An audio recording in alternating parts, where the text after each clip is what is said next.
Jonas rode at a leisurely pace, glancing at the bike ports beside the buildings to see if he could spot Asher's.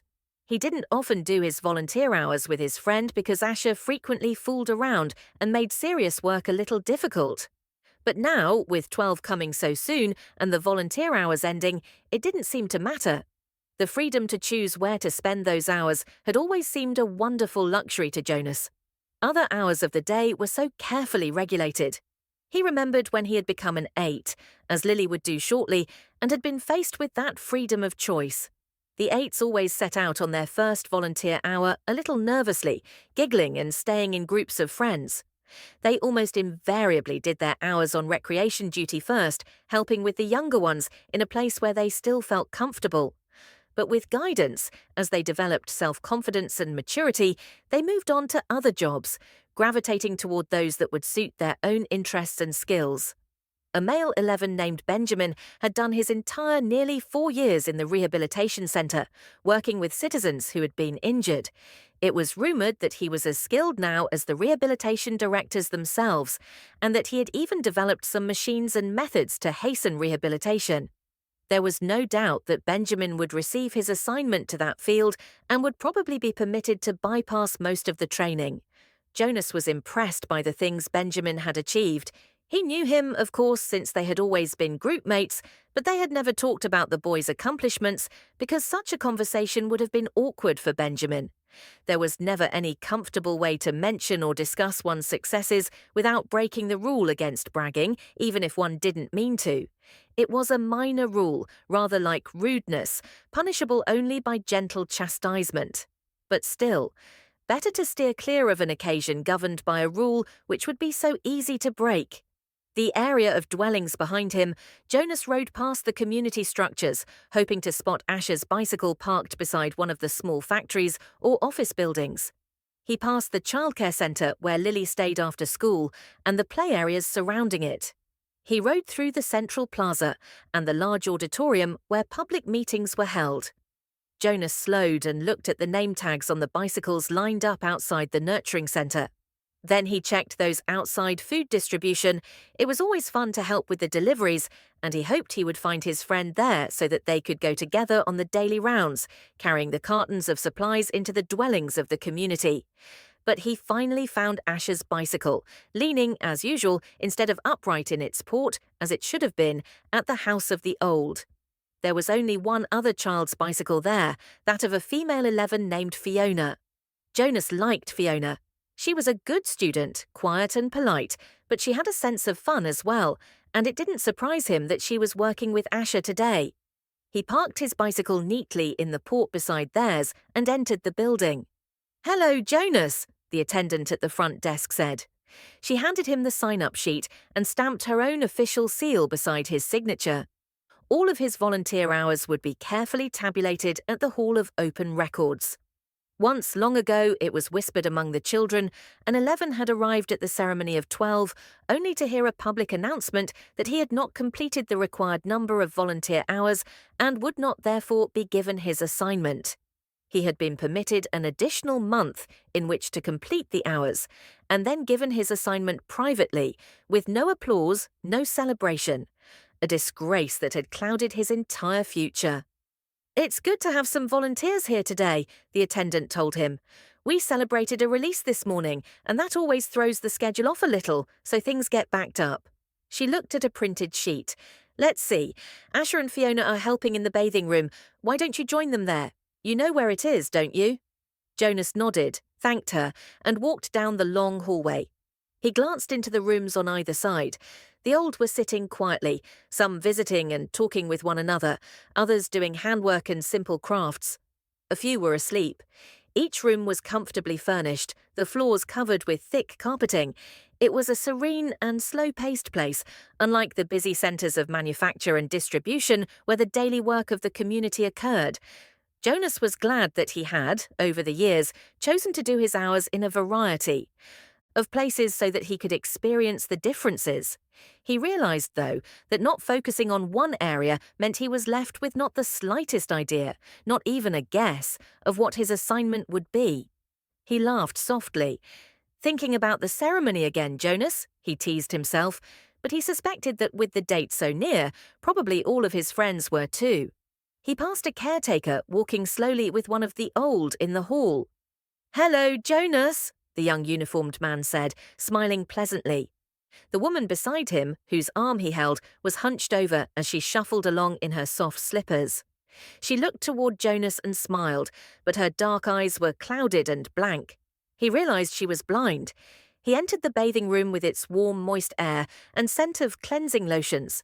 He removed his tunic, hung it carefully on a wall hook, and put on the volunteer's smock that was folded on a shelf.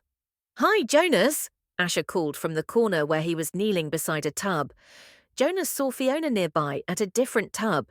She looked up and smiled at him, but she was busy, gently washing a man who lay in the warm water. Jonas greeted them and the caretaking attendants at work nearby. Then he went to the row of padded lounging chairs where others of the old were waiting. He had worked here before, he knew what to do. "Your turn, Larissa," he said, reading the name tag on the woman's robe. "I'll just start the water and then help you up." He pressed the button on a nearby empty tub and watched as the warm water flowed in through the many small openings on the sides. The tub would be filled in a minute, and the water flow would stop automatically. He helped the woman from the chair, led her to the tub, removed her robe, and steadied her with his hand on her arm as she stepped in and lowered herself.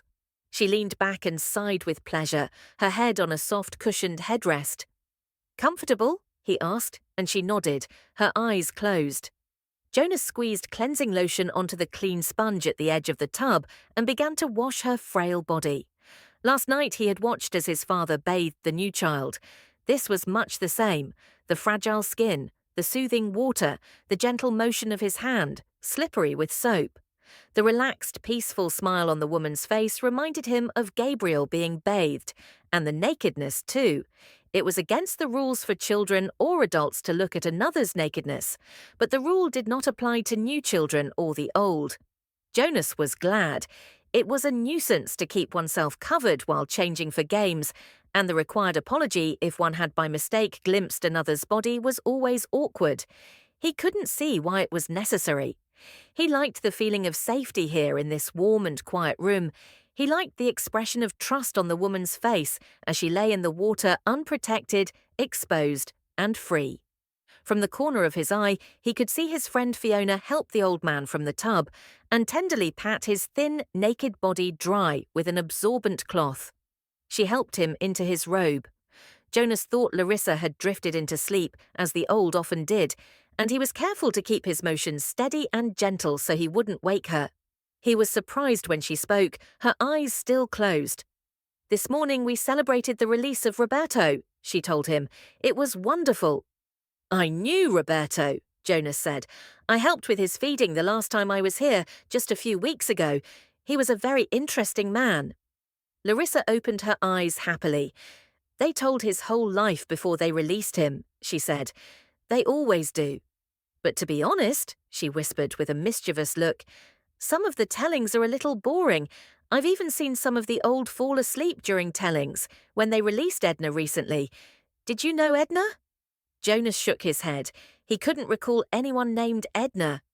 "Well, they tried to make her life sound meaningful. And of course," she added primly, "all lives are meaningful. I don't mean that they aren't. But Edna, my goodness, she was a birth mother, and then she worked in food production for years until she came here. She never even had a family unit." Larissa lifted her head and looked around to make sure no one else was listening. Then she confided, "I don't think Edna was very smart." Jonas laughed. He rinsed her left arm, laid it back into the water, and began to wash her feet. She murmured with pleasure as he massaged her feet with the sponge. "But Roberto's life was wonderful," Larissa went on after a moment. "He had been an instructor of 11s. You know how important that is. And he'd been on the planning committee. And, goodness, I don't know how he found the time. He also raised 2 very successful children, and he was also the one who did the landscaping. Design for the Central Plaza. He didn't do the actual labor, of course. Now you're back. Lean forward and I'll help you sit up." Jonas put his arm around her and supported her as she sat. He squeezed the sponge against her back and began to rub her sharp-boned shoulders. "Tell me about the celebration." Well, there was the telling of his life. That is always first. Then the toast. We all raised our glasses and cheered. We chanted the anthem. He made a lovely goodbye speech, and several of us made little speeches wishing him well. I didn't, though. I've never been fond of public speaking. He was thrilled. You should have seen the look on his face when they let him go. Jonas slowed the strokes of his hand on her back thoughtfully. Larissa, he asked, what happens when they make the actual release? Where exactly did Roberto go? She lifted her bare, wet shoulders in a small shrug. I don't know. I don't think anybody does, except the committee. He just bowed to all of us and then walked, like they all do, through the special door in the releasing room. But you should have seen his look. Pure happiness, I'd call it. Jonas grinned. I wish I'd been there to see it. Larissa frowned. I don't know why they don't let children come. Not enough room, I guess. They should enlarge the releasing room. We'll have to suggest that to the committee. Maybe they'd study it, Jonas said slyly, and Larissa chortled with laughter. Right, she hooted, and Jonas helped her from the tub.